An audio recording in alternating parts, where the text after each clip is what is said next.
Welcome back to another edition of Diamond Star Stories. This week's edition is card number 43, Hall of Fame White Sox pitcher, Ted Lyons. As I mentioned before, this is the first card I actually got for the set. This is the first one that captivated my imagination about this set.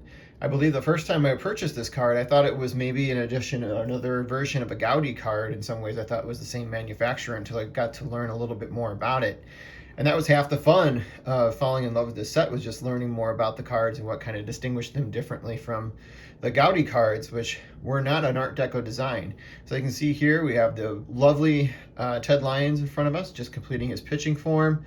Kind of looking just off from the camera a little bit. You can kind of catch his face there. He's in his White Sox uniform.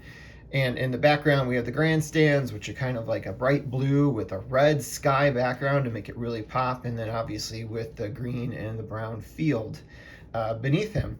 So this card in particular is, again, number 43. It is from the 1935 release. This would be a Series 2 release, even though the set is typically considered to be over 3 years.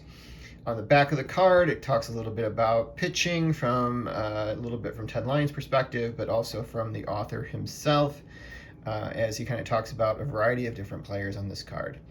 All right, so let's go back to a little bit about Ted Lyons himself. Let me get this kind of centered up for you guys a little bit so you can see it a little bit more clearly.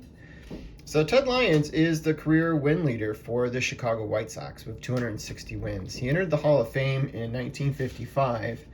And he played between the years of 1923 to 1942, and then again in 1946. The gap in time was when he enlisted to be in the Marines during World War II. I'm sorry about the squeaking in the background. That is actually my cat. He originally from Lake Charles, Louisiana. That's actually where he ended up returning and later passing. His career WAR was 70.6. He won an ERA title in 1942 with an ERA of 2.10. His only All-Star appearance was actually in 1939. He was a 3-time 20-game winner, with leading the league in wins both in 1925 and 27. What's interesting about him with his career wins of 260 wins and 3.67 ERA and just over 1,000 strikeouts is that he actually has more walks than he does career strikeouts. I believe he's the only Hall of Fame pitcher to be able to be in the Hall of Fame with that distinction. And he actually has the 4th highest ERA of any pitcher that's actually in the Hall of Fame, which is kind of interesting as well. He actually was a pretty good hitter as well. He had a career .233 average, which was good for pitchers, and drove at 149 career RBIs. He was on a series of really bad White Sox teams. Following the Black Sox scandal, they really kind of got purged, and they took decades to be able to rebuild until they started getting good again in the 1950s. So the teams he played on were pretty terrible. The big star of that team was Luke Appling, and he and Ted Lyons came up at about the same time, and they kind of played into, I'm sorry, Luke Appling came a little bit later, but Ted Lyons came up a little bit earlier than that, and they played together for years.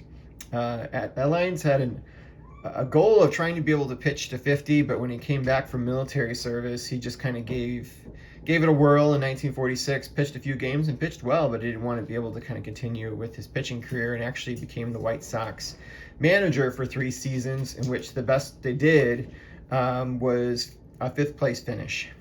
During that time, he won 185 wins and lost 245 games. He went on to actually coach as well under managers Rolf and Alston with the Tigers and later the Dodgers, and then became a scout for the White Sox until 1967.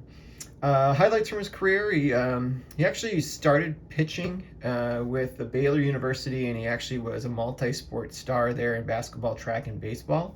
He never pitched in the minor leagues because he actually got signed by the White Sox while on a road trip with Baylor University and actually went right to the majors.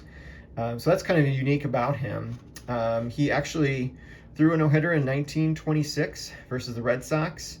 He also was, he ended up pitching a 21-inning complete game with another pitcher who also went 21 innings, which is the only time that, since 1920, that any single game had 2 pitchers that had a complete games that pitched that many innings, and that game occurred in 1929. He never married, so he actually kind of just retired on a farm with his sister. Passed away in 1986, and the White Sox retired his number shortly thereafter. During the war, he was stationed with the Marines, actually at Navy Pier in Chicago. Eventually got shipped to the Pacific, but never saw action. He was part of like entertaining the troops with the baseball team. So he was shipped out there with the likes of like Williams and DiMaggio, although we know that Williams actually did get action during World War II as well as during the Korean conflict. So that is what I got for Ted Lyons. I'll show you close-ups of the card as I kind of conclude this video. Hope you guys liked it. We'll be back soon with another edition of Diamond Star Stories.